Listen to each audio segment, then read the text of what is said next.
जय हिंद दोस्तों, स्वागत है आपका हमारे यूट्यूब चैनल एग्ज़ाम ट्री पे। हम फिर से बिहार लाइब्रेरी के प्रैक्टिस सेट को लेकर हाजिर हैं। आज practice set number 11 AKB publications और अमित किशोर का जो 7500 खंड 2 का बुक है उसी के रिगार्डिंग और उसी के बुक का सेट नंबर 11 होने वाला है। ऑलरेडी बहुत सारे सेट अपलोड है, जैसे चेकआउट कीजिए। प्लेलिस्ट भी बना हुआ है और आपको लिंक भी मिल जाएगा डिस्क्रिप्शन बॉक्स में। हम लोग चलेंगे क्वेश्चंस पे। टोटल 50 क्वेश्चंस होंगे। ऑलरेडी सेट नंबर 11 का पार्ट 1 to 50 क्वेश्चंस का वीडियो बन चुका है, अपलोड है। और आज जो होगा 51 से लेकर 100 तक का पार्ट 2 हम लोग 50 क्वेश्चंस के पार्ट बनाते हैं। यह भी महत्वपूर्ण है, बड़ा वीडियो नहीं होने के कारण। PDF के लिए आप हमारे टेलीग्राम चैनल को ज्वाइन कीजिए। सारे PDF और सारे कंटेंट के लिए आप हमारे टेलीग्राम चैनल को अवश्य ज्वाइन कीजिए। कोई अगर किसी स्टडी रिलेटेड PDF चाहिए तो आप हमारे यूट्यूब पर कमेंट कर सकते हैं, आपको टेलीग्राम में प्रोवाइड करा दिया जाएगा। चलेंगे क्वेश्चंस पे। पहली बार है तो सब्सक्राइब करके बेल आइकन दबा दीजिए, लाइक शेयर कमेंट वगैरह ठोक दीजिए। भला कीजिएगा, आपका भी भला होगा। चलेंगे क्वेश्चन नंबर 51 से। तो question number 51 51 Google scholar dash है।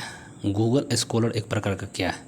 तो गूगल जो स्कॉलर है, पूछा गया है गूगल स्कॉलर एक प्रकार का क्या है। तो यह स्कॉलर है meta data of scholarly literature across an range of publishing forms and disciplines. ये B is the correct answer हमारा हो जाएगा यहाँ पे। चलिए अगला क्वेश्चन है 52 गूगल स्कॉलर कब जारी किया गया था? जो गूगल स्कॉलर है उसको पूछा गया है कब जारी किया गया था, सो पूछ दिया गया। तो गूगल स्कॉलर को जो जारी किया गया था नवंबर 2004 में, ठीक है। 2004 में इस गूगल स्कॉलर को जारी किया गया था। Next question 53 Facebook website dash को लॉन्च की गई। फेसबुक वेबसाइट डैश को लॉन्च की गई थी। फेसबुक जो वेबसाइट है उसको लॉन्च किया गया था फरवरी 2004 में। फरवरी 2004 को फेसबुक वेबसाइट को लॉन्च किया गया था। व्हाट्सएप को कब लॉन्च किया गया था? फेसबुक को 2004 में फरवरी में। अब पूछा गया व्हाट्सएप को कब लॉन्च किया गया था? तो इसको 2009 में किया गया था। 2009 व्हाट्सएप।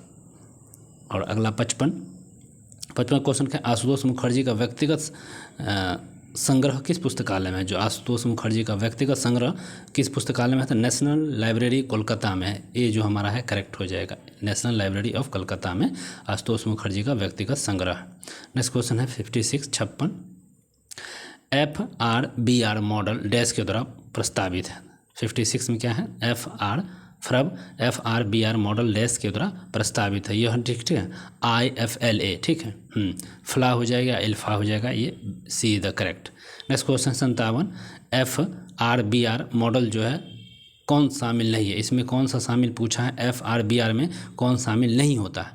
तो बिल्कुल ठीक है, रिटाइवेबल जो है डी ऑप्शन है, यह बिल्कुल आपका इसमें शामिल होगा। बाकी वर्क्स, एक्सपेंशन और मैनिफेस्टेशंस ये सब सारे शामिल है। 58 गेहूँ ऋण कौशिक कार्यक्रम किस अवधि प्रारंभ किया जाता है? गेहूँ ऋण कौशिक कार्यक्रम किस अवधि में प्रारंभ किया जाता है? तो यह किया जाता है 51 से 61 के बाद, 51 से 61 के बीच किया जाता है।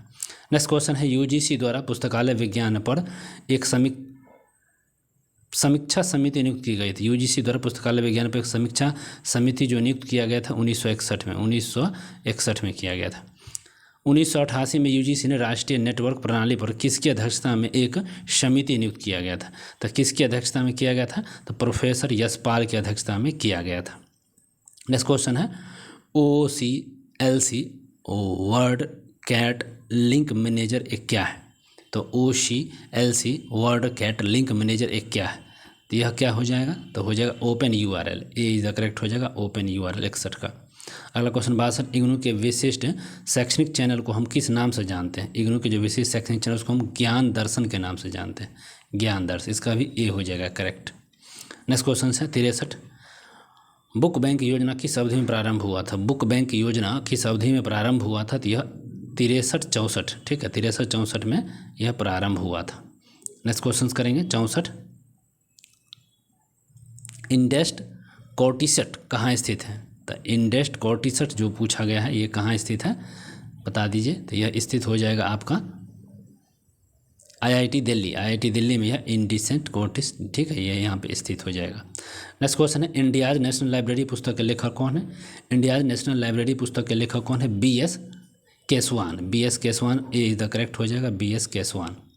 नेक्स्ट क्वेश्चन है दिल्ली पब्लिक लाइब्रेरी की स्थापना, दिल्ली पब्लिक लाइब्रेरी की स्थापना निम्नलिखित की सहायता से एक पायलट प्रोजेक्ट के रूप में की गई थी। तो कौन सा पायलट प्रोजेक्ट था? यूनेस्को पायलट प्रोजेक्ट था, उसी के तहत किया गया था। नेक्स्ट क्वेश्चन, विश्व का सबसे पुराना पुस्तकालय कौन है? विश्व का सबसे पुराना पुस्तकालय ALA विश्व का सबसे पुराना पुस्तकालय। नेक्स्ट क्वेश्चन हो जाएगा ग्रांडे ज्योति नामक पुस्तक किसके द्वारा लिखा था? ठीक है, ग्रांडले ज्योति नामक पुस्तक जो लिखा गया था यह बिल्कुल ठीक है, तो वेनकांता रामायणा, ठीक है, वेनकांता रामाया के द्वारा लिखा गया था ग्रांडे ज्योति नामक पुस्तक। नेक्स्ट क्वेश्चन है 59, लाइब्रेरी ऑफ कांग्रेस निम्नलिखित में से किस राष्ट्र का राष्ट्रीय पुस्तकालय माना जाता है? तो लाइब्रेरी ऑफ कांग्रेस को किस राष्ट्र का राष्ट्रीय पुस्तकालय माना गया है? तो यह माना गया है USA का, ठीक है, B is the correct. Next question है 70, वर्तमान में फरवरी 2004, ठीक है, डेलनेट के डायरेक्टर कौन है? तो वर्तमान में जो डेलनेट है उसके डायरेक्टर पूछ दिया गया, तो उसका हो जाएगा Sangeeta Kaul, D is the correct answer. अगला है 71, वर्तमान में फरवरी 2024 इन्फिलिबनेट के डायरेक्टर कौन है? ठीक है, तो इसके हैं INFLI इन्फिलिब नेट के डायरेक्टर पूछ देगा, तो इसके हो जाएंगे देविका मदाली, C द करेक्ट हो जाएगा। नेक्स्ट क्वेश्चन है RRLF के मुख्य कार्यकारी समिति कहलाती है, तो क्या कहलाती है यह? तो यह कहलाता है फाउंडेशन कहलाता है, D। नेक्स्ट क्वेश्चन 73, भारत में पुस्तकालय पर कार्य समूह की स्थापना किसके द्वारा की गई थी? भारत में पुस्तकालयों पर कार्य समूह की जो स्थापना की गई थी प्लानिंग कमीशन के द्वारा की गई थी। नेक्स्ट क्वेश्चन है OCLC के प्रथम अध्यक्ष प्रेसिडेंट कौन है? तो OCLC के प्रथम जो अध्यक्ष पूछ देगा वह कौन हो जाएंगे? तो वो अध्यक्ष हो जाएंगे फ्रेडरिक जी गेगियोर हो जाएंगे। नेक्स्ट क्वेश्चन है इन्फिलिबेट का मुख्य रूप से किसके लिए सरकारी नेटवर्क है? तो इन्फिलिबेट मुख्य रूप से किसके लिए सरकारी नेटवर्क हो जाएगा? तो ये यूनिवर्सिटी लाइब्रेरी के लिए हो जाएगा, B। नेक्स्ट क्वेश्चन OCLC के प्रवर्तमान अध्यक्ष प्रेसिडेंट्स कौन है अभी? तो इसके जो अध्यक्ष होते एस्कीप Pritchard, B is the correct 76 का। नेक्स्ट क्वेश्चन है 77, वर्ल्ड ऑफ लर्निंग 1947 किसके द्वारा प्रकाशित किया जा रहा है? तो वर्ल्ड ऑफ लर्निंग जो यूरोपा पब्लिकेशन के द्वारा किया जा रहा है, C the correct. Next question है 78, हाँ, नासडॉक किसके अधीन कार्यरत संस्था है? तो नासडॉक किसके अधीन कार्यरत संस्था हो जाएगा? तो यह हो जाएगा ICSSR, B the correct. Next question है 79, यूनिसिस्ट न्यूज लेटर कितने भाषाओं में प्रकाशित की जाती है? तो इसको जो प्रकाशन मिलता है 5 लैंग्वेज में प्रकाशन होता है। 80, शोध युक्ति कार्यक्रम के अंतर्गत कौन सा सॉफ्टवेयर का उपयोग किया जाता है? तो शोध युक्ति कार्यक्रम के तहत कौन सा सॉफ्टवेयर का हम प्रयोग करेंगे? ठीक है, तो ड्रिल बिट सॉफ्टवेयर का प्रयोग करते हैं। नेक्स्ट क्वेश्चन है 81, सार्क दस्तावेजीकरण केंद्र की स्थापना 1994 में कहाँ हुआ था? ठीक है, सार्क दस्तावेजीकरण केंद्र का तो न्यू दिल्ली में हुआ था, न्यू दिल्ली में। नेक्स्ट क्वेश्चन है 82, ILA का सम्मेलन फरवरी 2024 में कहाँ आयोजित हुआ था? तो इसका फरवरी हुआ था गुवाहाटी में। ILA 24 वाला पूछा है ILA का, तो कहाँ हुआ था? 24 गुवाहाटी में। अगला देख लेते हैं 83, कौन सा नेटवर्क टोपोलॉजी जिसमें सभी नोड्स एक नोड से जुड़े होते हैं जिससे सेंट्रल नोड्स या हब कहते हैं उसको क्या बोलते हैं? तो स्टार कहेंगे, B करेक्ट हो जाएगा, star. Next question 84, demand paging एक ऐसी प्रक्रिया है जिसमें डेटा को डिमांड के आधार पर सेकेंडरी मेमोरी डैश में लाया जा रहा है। तो उसको कौन सी मेमोरी लाया? तो रैम के मेमोरी में लाया जा रहा है। नेक्स्ट क्वेश्चन है 1968 में USA में स्थापित IIA का अर्थ क्या है? 1968 में USA में स्थापित IIA का अर्थ क्या हो जाएगा? तो IIA का अर्थ जो होगा ये आपके हो जाएंगे, इसके ऑप्शंस तो इंटीग्रेटेड एसोसिएशन नहीं, हाँ, इंफॉर्मेशन इंडस्ट्री एसोसिएशन, B हमारा करेक्ट हो जाएगा।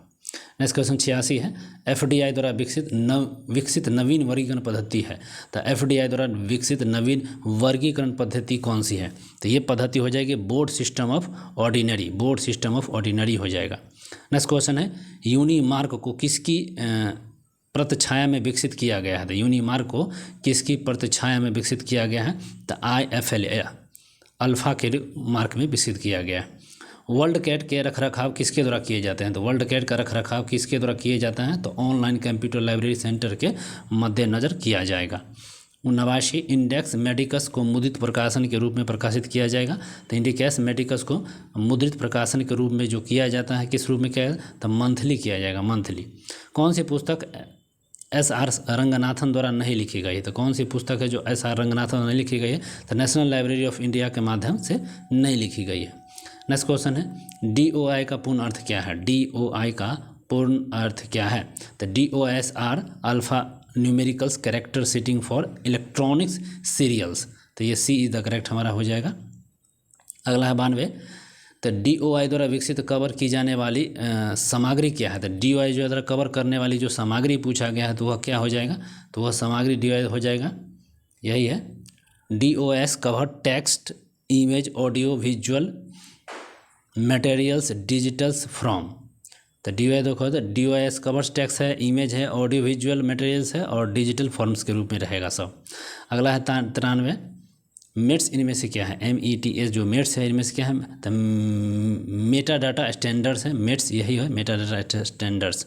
94, दस्तावेज को संग्रहित करने के लिए संस्थागत डिपॉजिटरी के सामने आने वाली सबसे महत्वपूर्ण संस्था कौन सी है?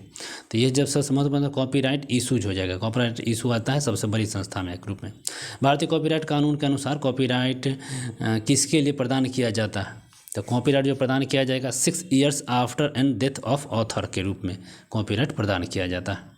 नेक्स्ट क्वेश्चन है NAAC का अर्थ क्या है? तो नाक का अर्थ हो जाएगा, इसका अर्थ हो जाता है national assessment and accreditations counselling. C is the correct हो जाएगा। 96 का 97, स्थानीय विभिन्नता का सिद्धांत मुख्य रूप से कौन लागू करता है? स्थानीय विभिन्नता का जो सिद्धांत मुख्य रूप से लागू होता है किसके रूप में लागू होगा? तो कैटालॉगिंग के रूप में लागू होता है। और 98, Indian access management federation INFED नेफेड संस्थानों में से अधिकृत उपयोगकर्ताओं को प्रमाणित करने और उन्हें कहीं से भी कभी भी ई संसाधन के तक निर्बाध पहुंच प्रदान करने के लिए एक मानक आधारित ओपन सोर्स सॉफ्टवेयर डेस्क को अपनाता है। तो ये ओपन सोर्स पर जो अपनाता है किसको? तो सिबुलोथ को अपनाता है, सिबुलोथ, B is the correct. Next question है इंडियन एक्सेस मैनेजमेंट फेडरेशन, ठीक है, नेफेड क्लोजिशंस किसकी सेवा देता है? तो जो नेफेड है जो सेवा देता है तो किस रूप में किसकी सेवा देगा? तो देख लीजिए सेवा जो देता है किसके रूप में और किसके रूप में देगा? तो ठीक है, तो डेलनेट के रूप में देगा, नहीं डेलनेट है सॉरी इन्फिलिबिनेट के रूप में देगा, ये B इज द करेक्ट होगा। और अंतिम और लास्ट क्वेश्चन क्या है?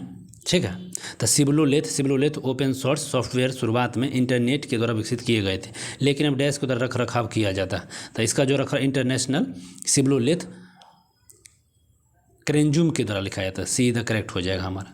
चलिए, अगर वीडियो अच्छा लगा लाइक शेयर कमेंट कर दीजिए। कोई क्वेश्चन कोई सुझाव हो तो आप पूछ सकते हैं, बिल्कुल जवाब मिलेगा। Bye bye, take care.